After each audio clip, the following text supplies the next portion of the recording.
What is going on, everybody? This is another episode of Coordinated Chaos. On this week's episode, we will be recapping what happened in Week 14 of the NFL football season. Then we're going to go over Week 15 Thursday Night Football preview.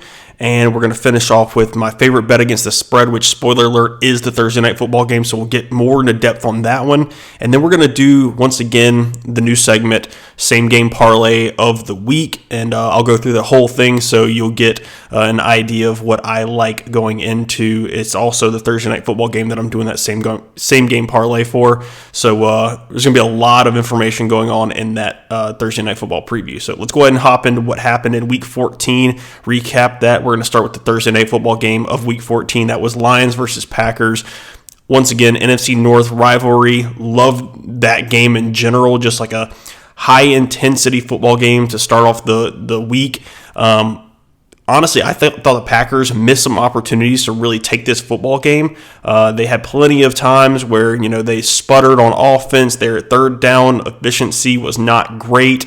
But really, they were very competitive in this game. The Lions just at the end were able to get the job done, go down there, kick a game-winning field goal. Once again, Dan Campbell showing his grit and determination at the end of ball games, where he's just not scared to go for it on fourth downs in big leverage situations in the ball game, and it paid off once again. It was a little bit controversial, the call that he made to go for it on fourth down at the very end there. It was like a 4th and 1. Instead of just kicking the field goal, he decided let's try to kill some more clock so the Packers don't have as much time to go down and potentially tie the game as well. So they went for it on 4th and 1, got it. Jared Goff actually tripped on the play. It looked like it was potentially going to be a disastrous play. Was able to still get the handoff off to, I think, David Montgomery at that point. He was able to pile it in and get a couple yards and get the first down. They were able to kill a little bit more of the clock, go down there, kick a chip shot field goal with Jake Bates, and he's been great for them all season. Have him in fantasy. That's been a big asset for me in my fantasy season. I'm not going to lie there. But yeah, Lions get the job done at the end of the day. Don't leave enough on the clock for the Packers to really make anything happen at the end of that game. So Lions get a huge division win once again. They're one step closer to getting that 1 seed. Obviously, as an Eagles fan, I've been hoping that the Lions slip up here and there. And the game against the Packers would have been a big one because the Eagles have beat the Packers earlier on in the season. So it would have been like a tiebreaker situation if the Eagles were to tie them in record at the end of the season. The Lions, I should specify there. But they get the job done. They just get the job done at every turn. Really, it hasn't looked as good as of late as it had, 3, 4, 5 weeks ago, obviously, because of some of the injuries that they sustained on the defensive side of the ball. But at the end of the day, Dan Campbell and that coaching staff are just pulling all the right levers right now.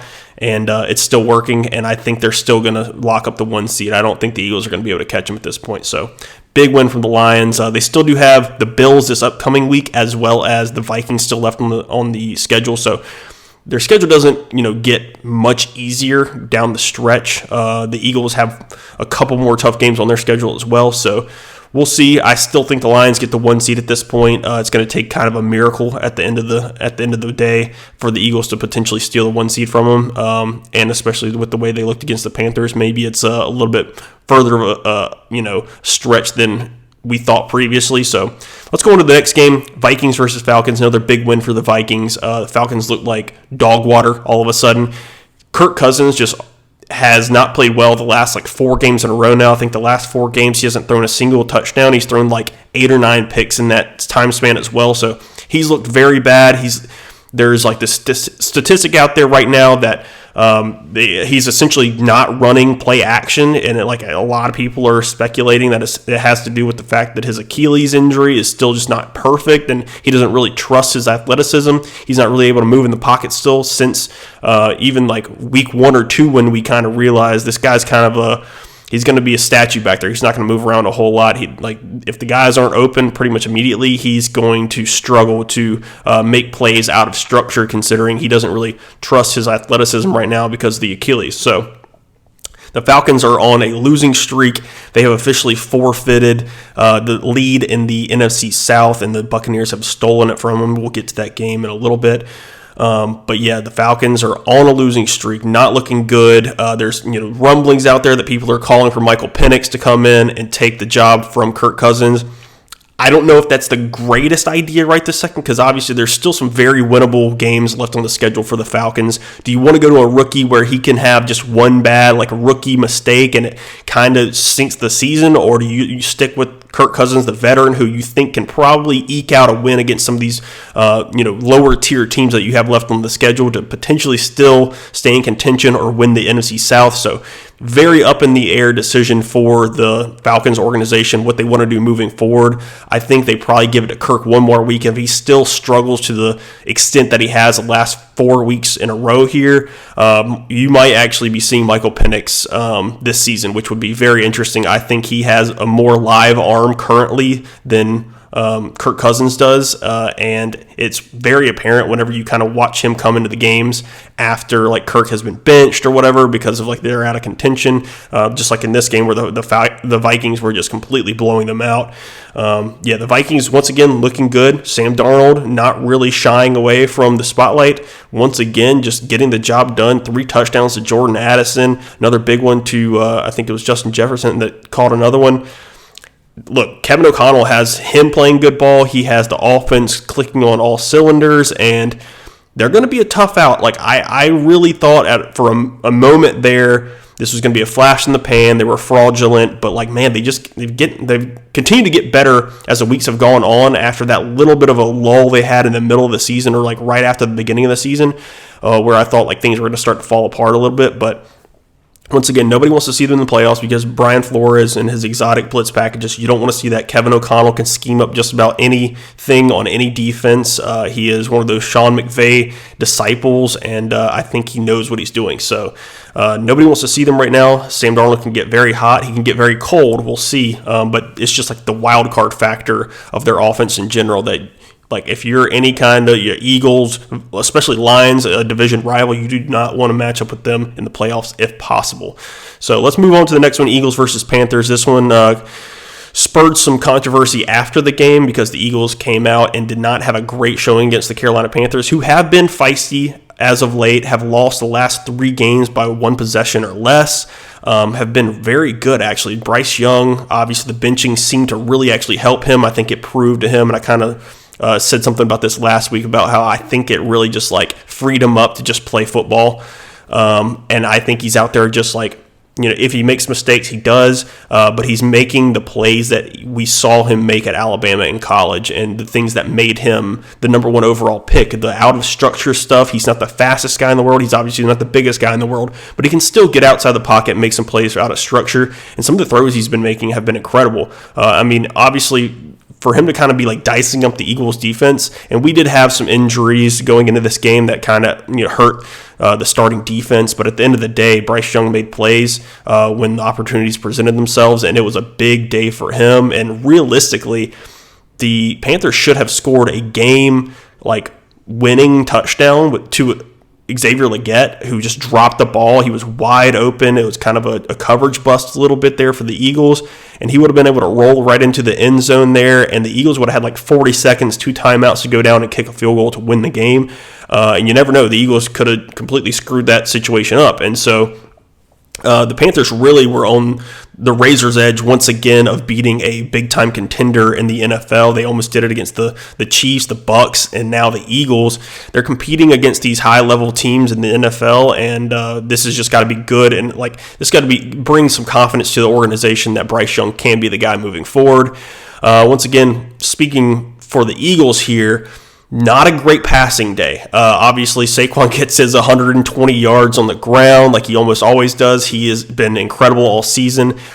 He breaks the single-season rushing record for the Eagles franchise, so he passes LaShawn McCoy in that regard. And it's like a footnote on the game because of how the passing game kind of struggled in this game against the Carolina Panthers, who people have been able to pass on all season long.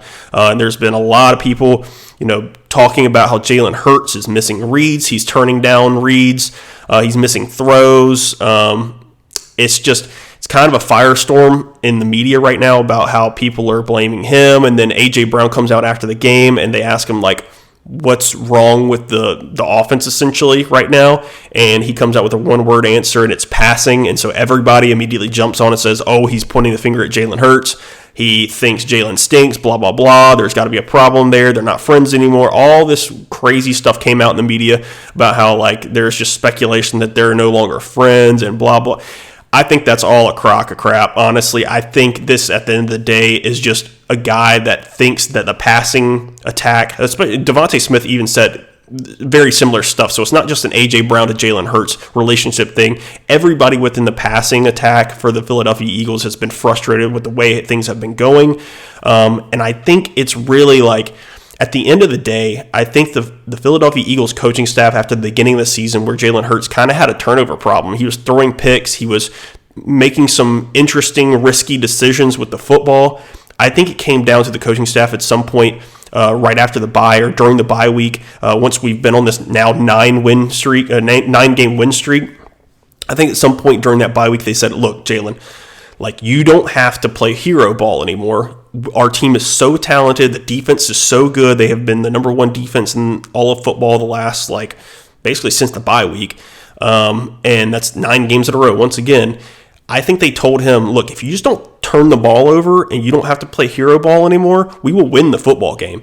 And so I think he's being ultra cautious right now. I just think he is erring on the side of caution where it comes to, like, should I let this ball go? Is there a chance it can be picked off? Is there a chance if I try to scramble here, I can get caught from behind and get strip sacked, or I can fumble a ball here? So I think he's playing ultra cautious football because that's what the coaching staff has been asking of him, because the first 4 weeks of the season, he was playing ultra aggressive and he was throwing interceptions, and we were losing games to teams we shouldn't have lost games to, like the Falcons in week 2. Now, that was just a Saquon Barkley drop to essentially lose us the game. But at the end of the day, there were still turnovers in that game that were unnecessary. There was turnovers unnecessarily in the Packers game to start the season. And I think it's like a product of the coaching staff saying, look, Jalen, you don't have to do it all right now. And I'm of the belief, and we've seen Jalen Hurts play better ball. We've seen Jalen Hurts rip it whenever he wants to, even earlier on in this season. I think it's just, when it comes to a team that you're clearly more talented than, like the Carolina Panthers, teams of that nature, when you come into a game like this, and this was a bit of a trap game coming off a big game against the Ravens, big win against the Ravens, I think this is a product of, like, against these worse teams than the Eagles, just don't lose the game for us. You know what I'm saying? So, like, it comes down to that more than I think anything. I think when it comes down to it in the playoffs, when it's a similarly talented team like the Lions or the Vikings or, you know, whoever in the NFC, I think Jalen Hurts the urgency will be there, and he'll be like, this is the time and place where I have to really make these reads and let the ball rip. And I think when the time comes, he will do what needs to be done in order to get the job done. And he's proven time and time again that, like, in clutch time, fourth quarter, he's one of the best fourth quarter quarterbacks in all of football. So I think when it comes down to clutch time and when it's time to really make some things happen, he will get it done. We saw him in the Super Bowl 2 years ago go toe-to-toe with Patrick Mahomes. He had a better statistical day than Pat Mahomes did in that Super Bowl. So I think whenever his number is actually called, he will come through. I think against just these less talented teams, he is just being ultra cautious. Like, don't lose the game. We're, trying to get the 1 seed. Just don't blow it for the team, essentially. And so he's just holding back a little bit of that aggression. And I don't mind that right now because that's what I was asking at the beginning of the season. So I think when the time comes, like I said, he will let it rip and we will be fine. But yeah, there's just a lot of controversy. I think this is probably going to galvanize the team, this media firestorm that has been created kind of by, obviously, A.J. Brown's comments, which are not great. Brandon Graham made some comments that were not great, did not help the situation. I think this is going to make the team come closer together, and they're going to take all of this kind of like anger out on the Pittsburgh Steelers, who are a good team. I think it's going to be a very interesting Sunday for sure. So let's move on to the Steelers versus the Browns game. Steelers came out and they put it on the Browns, man. This was one of the bets that I had in one of my parlays, a money line, bet that was a little bit iffy. Obviously, an AFC North division rivalry game where it's like, I don't know, you never know who can win these football games. But in my, time watching football, AFC North almost always splits. Cleveland won the last game, that Thursday night football game in the snow. I thought the Steelers would respond in this one at home, and they did, and they completely blew them out, essentially. Russell Wilson had another great day passing the football, even without George Pickens. They ruled him out kind of late with a hamstring, and it looks like he's still going to be doubtful for the Eagles game this upcoming Sunday. So that's good for the Eagles, obviously, but not good for the Steelers. But yeah, Steelers get a huge win against the Browns. Not a whole lot to say there. Browns are kind of now outside of playoff contention. Even though Jameis Winston's still playing like decent football, he's slinging it around out there, but he is still turning the ball over. So it's funny that he said he wanted the Lord to deliver him from pick sixes, and he didn't throw any pick sixes in this game. He still threw some interceptions, so not completely working for Jameis Winston there.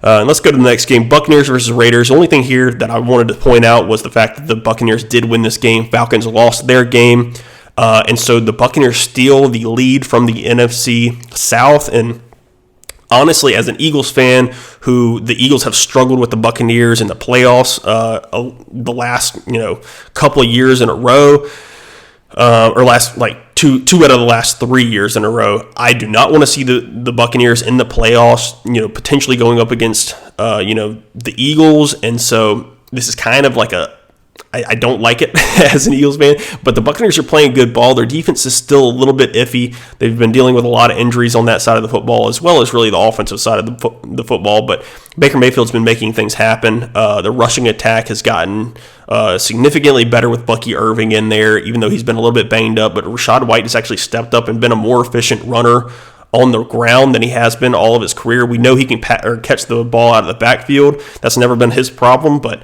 actually rushing the football has been a little bit of a thing that he's not been good at really since he's joined the NFL or gotten in the NFL. So that's interesting. Buccaneers take the lead in the NFC South. They are potentially going to win the NFC South. I don't think the Falcons are going to figure this thing out, to be completely honest with you. I think they're going to struggle down the stretch, even though their schedule does get a little bit easier. So I think the Buccaneers go on and take the NFC South, and it's going to be interesting. I bet, unfortunately, on the Falcons to win the NFC South as a future early on in the season. So not a huge fan of that, but it is what it is, especially considering I don't like the Buccaneers being in the playoffs when the Eagles are also obviously making the playoffs. They have clinched officially.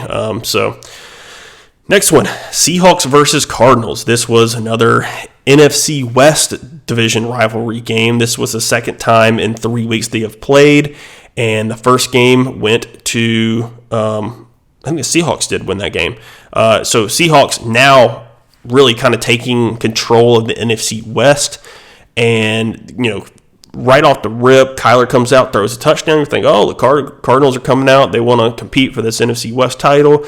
And then Kyler then proceeds to throw like two more interceptions, kind of like back-to-back. And then the Seahawks never looked back. They just completely steamrolled them. Zach Charbonnet had a ridiculous game on the ground through the passing game. It didn't matter. He looked really, really good. Even with Ken Walker out, the rushing attack was the best they've had all season long. So that's just a stock up for the Seattle Seahawks moving forward. I still don't know if I trust them fully to continue to be ahead in the NFC West and just take that division by storm.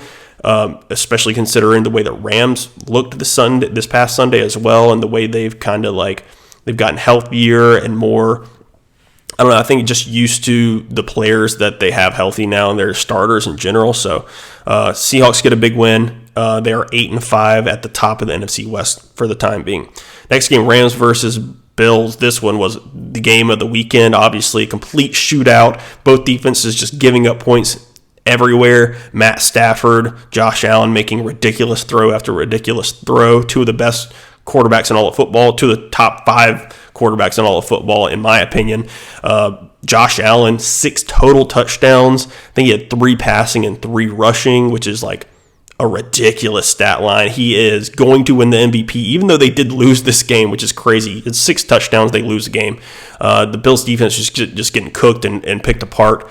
That's going to be a problem moving forward for the Bills if they can't get a pass rush on a team like the Rams, where like their O-line has been wishy-washy all season long, and they are a lot more healthy than they have been all season long as well. But obviously Matt Stafford is just back there, just kind of like a statue in the pocket. If you can't get to him and bring him down more often than the Bills did, then that could be a potential problem moving forward for the Bills in the playoffs. But the Rams got the job done. Like I said, Puka Nacua, crazy good game once again. Just a ridiculous toe tap long reception in this game. That was just a ridiculous throw from Matt Stafford. Something that a quarterback really should never even try to throw, but Matt Stafford doesn't care. He is just one of the more talented quarterbacks in all of football for sure, arm talent wise. And he's 34 or 5 now, just a ridiculous player in the NFL.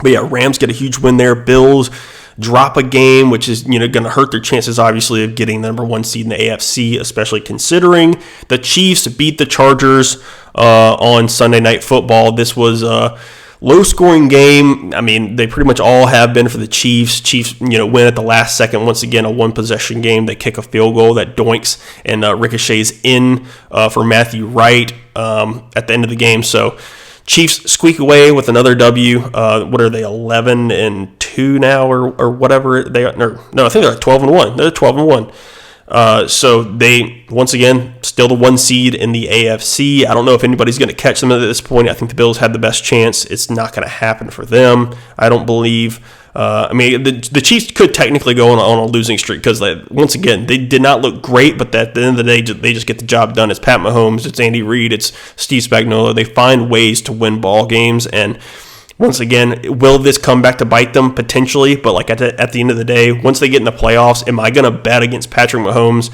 and the coaching staff of the Chiefs?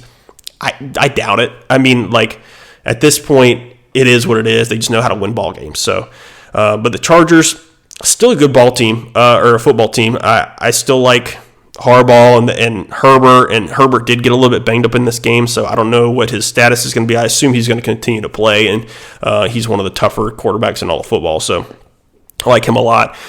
That pretty much wraps it up for the recap. Let's go on to the Thursday Night Football preview. We got Rams versus the 49ers in San Francisco.